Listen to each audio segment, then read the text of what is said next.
I want to talk for a minute about the horse stance. This is probably one of the most fundamental and basic stances in all of martial arts. It's a great place to start building leg strength and learning how to root into the ground and learning how to draw real martial power. There are 3 basic foot positions for the horse stance. They're all legitimate. I'll show you how to find the width. Well, first of all, we'll find the width. You want to take your hands and thumbs and spread all the fingers away from each other and make sure you have 4 of these between your feet. That's a good width. Now, when you get that, if you're doing a horse stance, like I said before, there's 3 prime positions. You can have toes forward, toes out,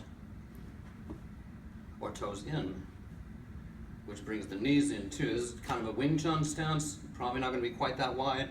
This is very traditional with the toes forward. It works the muscles, the tendons, and the ligaments. And if you turn toes out, it's taking the stress off the ligaments and tendons and just working the muscles. And it's much easier to get a lower stance this way. So if you're training for the movies or something, you want to get on film now, go with this stance. If you really want to train muscles, tendons, and ligaments, keep your toes forward. Now you want to push your knees out to get depth and tuck your hips in. So you want to imagine that there's this tiny little lip of a stool behind you that you could just tuck your hips in and sit on. And anyone from the front would think you're doing an awesome horse stance. You want to keep your back straight, keep your knees out, and gradually get deeper. You don't want to rush the depth. You don't want to think, oh, I'm in a horse stance, and you got your bent all forwardly. Keep your back straight, keep your hips tucked in, push your knees out. Take your time going down. Enjoy the horse stance.